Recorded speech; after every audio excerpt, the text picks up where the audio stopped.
All right, what's becoming abundantly clear, though, is Labor's trying to buy its way to victory at the election. Before we even get into the campaign proper and all the sweeteners get thrown around and all designed to win you over, it's worth noting Labor has already made over $120 billion worth of discretionary spending decisions over its 3 budgets to date. And that's all based on an analysis today in the Australian Financial Review. Now, just for perspective, this now puts the Albanese government on par with the Gough Whitlam government as the Prime Minister who has presided over the biggest spending increase as a share of the economy for a first-term government. That's a dubious honour indeed, and hence that's why he's now referred to as worse than Whitlam. Joining me now to discuss this and more, former Treasury Assistant Secretary David Pearl. David, thank you for your time. We'll get into election spending in a moment, but just on this discretionary spending, economists today are reported as alarmed. Chris Richardson said this will have to be paid back through bracket creep. So says former Treasury Secretary Ken Henry. What do you think?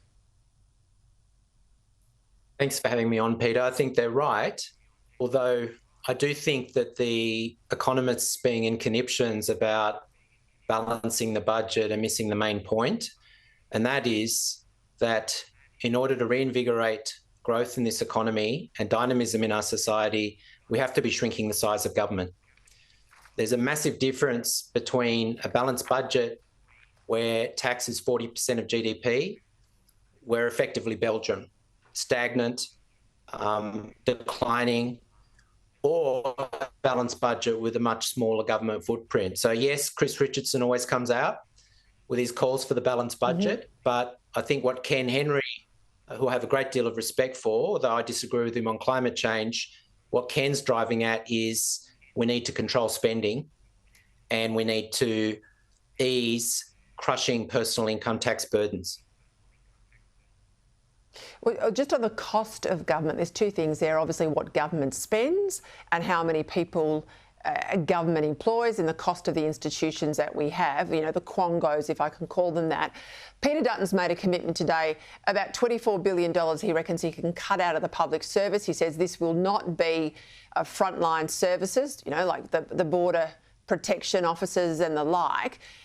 Do you think there's that sort of fat in the budget?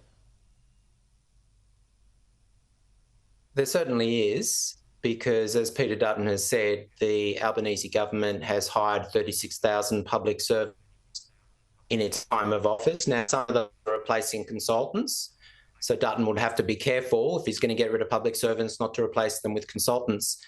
But I think Dutton, if not before the election, then after the election, has to think about what functions the federal government has. National security, of course, a safety net in terms of welfare, of course. But why does the Commonwealth Government have a health and education department? They don't manage hospitals and schools. So I do think that if we're going to reduce the size of government, if we're going to create fiscal headroom for lower income tax burdens, we need to think carefully about what functions the federal government has, and also be a lot tougher on recruitment as well.